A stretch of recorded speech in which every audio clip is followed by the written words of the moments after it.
Well, here it is, lady and gentlemen. This is the next big project for the channel. I could not be more excited. So this is a 1964 F100. The plan is it's gonna be my shop truck, daily driver, run around, pick up motorcycles kind of vehicle. The reason I had to buy this thing is because of the patina. And I know people throw that patina word around a lot. To me, this is textbook. I don't think I've seen another truck on the internet or in person that has this level of patina that gets me excited. If you followed the channel for any amount of time, you know that I love keeping original paint on stuff. A lot of the motorcycles I build, I keep original paint. This thing has its original hand-painted lettering. It was a pest control truck in the 1960s. It has the original like Texas licensing or DOT or whatever business numbers on the front. It's super important to me that all of the panels match. There isn't like one door that's been replaced or a tailgate that's been replaced. Everything is original to the truck. Most important thing to me on a patina build is that it is not structural rust. We don't have holes in the bottom of the cab corner. We don't have holes in the roof that leak water through. I see a lot of people throw around that patina word on just a rust bucket. This is not that. It has a lot of the original kind of powder blue color. Hopefully we'll be able to make that pop a little bit more later in the video. But it's just sun-baked. In Texas, we don't get a huge amount of rain, for better or worse. So we don't have a ton of rust. We don't have salt on the roads or anything that eats the truck from underneath. So we just get this like sun-baked look. And oh man, it's so good. Let me walk you through the truck a little bit closer and tell you about my plans for it.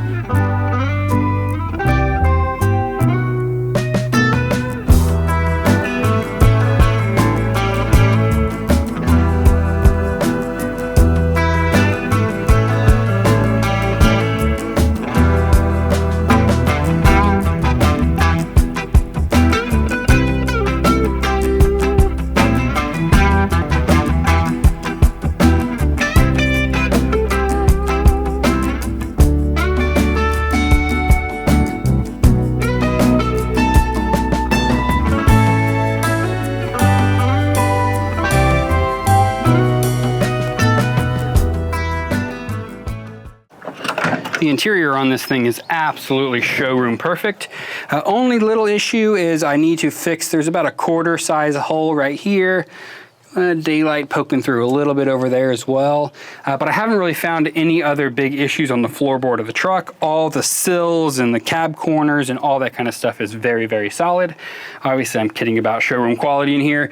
Best we can tell is this truck has been off the road since sometime in the 70s. The Texas DMV actually doesn't even have a record of this truck anymore because it predates them going to their current system. So that's a whole nother issue that we'll have to worry about, and that'll be probably the next episode you guys see is what I'm gonna have to do to get this thing titled properly, but we'll worry about that later. What I wanna do today is clean this thing out. I have literally drug this thing out of the field, put it on the trailer, brought it here, drug it to where you see it. I haven't blown it out, I haven't pressure washed it, and I really want to do that to get a good idea of where our starting point is. A lot of this stuff's gonna have to go, unfortunately, but I'm hoping that I can clean up most of the stuff I want to keep.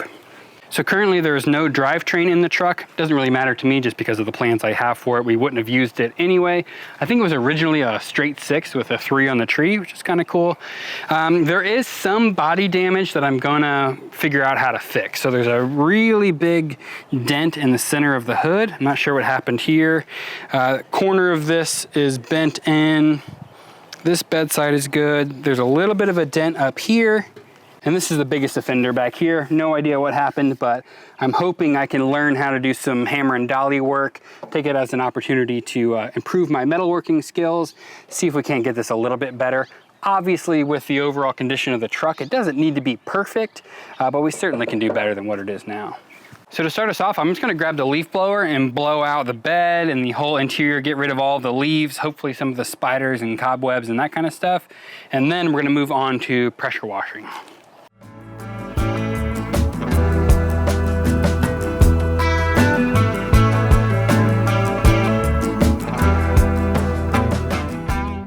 most of the debris is gone now. A couple of big things I want to pull out, this door panel, mirror, old ratchet strap, that kind of stuff. And then some of you are gonna think I'm crazy, but I'm gonna pressure wash this thing inside and out. Looking over, there's really nothing that I can hurt pressure washing this. Like, that old AC system definitely doesn't work and is gonna go. The gauges probably don't work, they're gonna go. That old radio, gone. So there's nothing in here electrical or anything like that that's gonna get hurt. This seat, some water is not gonna do anything to this bad boy. And it's just coated in decades of dirt and grime. And if I'm gonna be driving in this thing, I want it to feel at least a little bit nicer. So we're gonna pressure wash this thing inside and out. Here's the engine bay. Oh man, that's why it won't start.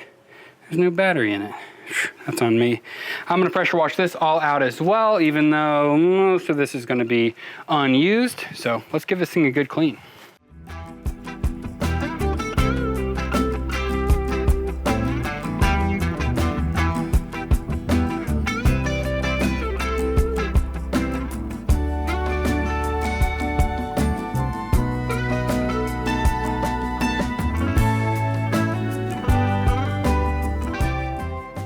Pressure washing's all done and that removed the bulk of the debris. Lucky for me, despite it being almost mid-October, it's gonna be 95 degrees today in Texas, so it'll dry out pretty quick. But I wanna move on to the next thing we're gonna do to the truck cosmetically, which is what's called a comet wash. So if you follow this kind of content at all, you know who David Freiberger is. He's from Hot Rod Magazine, Roadkill, all that kind of stuff.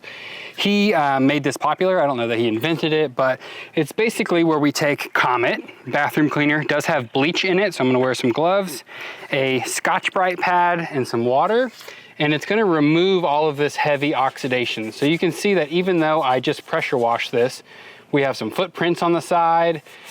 It's just a thick, kind of chalky white layer over everything. And you can see, if I really start to rub it, some of that blue starting to shine through. That's what we're after.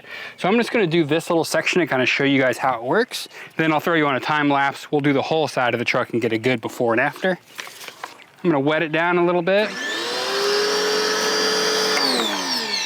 Just like that. Scotch-Brite, little Comet, and get to scrubbing. So this is gonna remove not only that oxidation, but it also helps to remove just some of the light surface rust. Obviously it's not gonna do anything for this, which is what we wanna keep anyway. We just wanna kind of clean up what we have, get rid of any loose debris.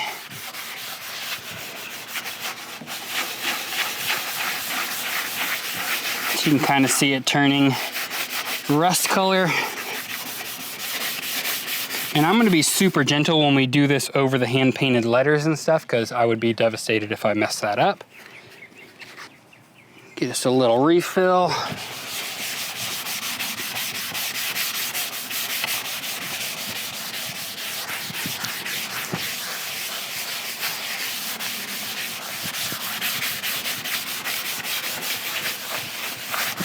That's probably good. This is one of those processes where you can always do more, but you can't go back. Give it a rinse.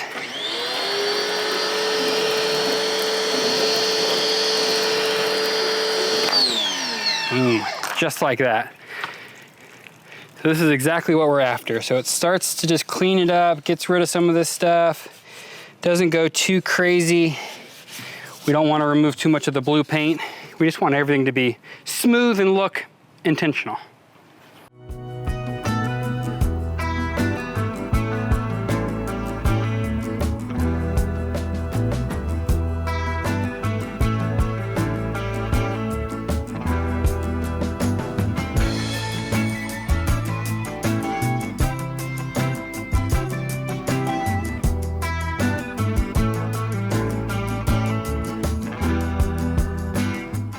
Cut got about 3/4 of the truck done now, and I wanted to give you guys an update.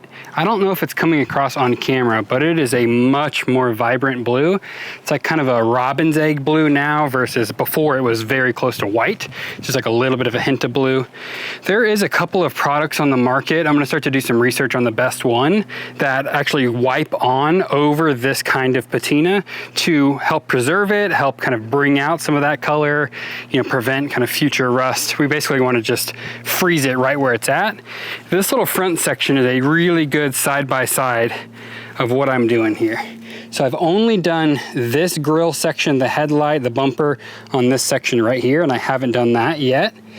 And you can see what a big difference it is.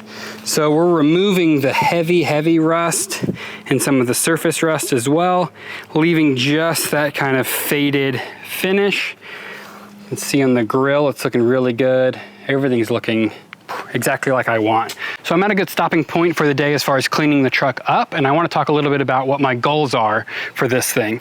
So I want this to be a daily driver. I want you to be able to get in this truck, you meaning anybody, my wife, my brother, me, whoever, get in it, drive it like a modern car. You don't have to pump the throttle and do this and like, oh, don't worry, the radio doesn't work or the AC is not very good or whatever. I don't want there to be a single compromise, but I want it to look like a patina 1964 F100.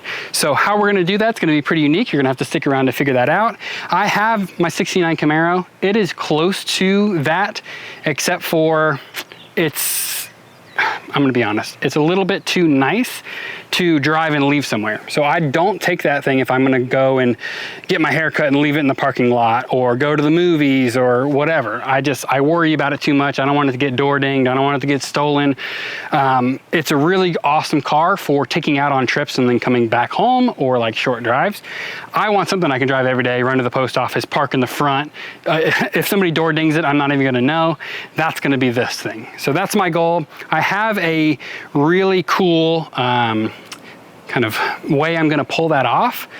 If you know these trucks, you probably already know what my plans are. If you don't, it's gonna be a surprise to you. You're gonna have to stay tuned to figure out what that is. But for now, that's the truck. That's the shop truck build. I'm excited to have it finally introduced on the channel and get to work.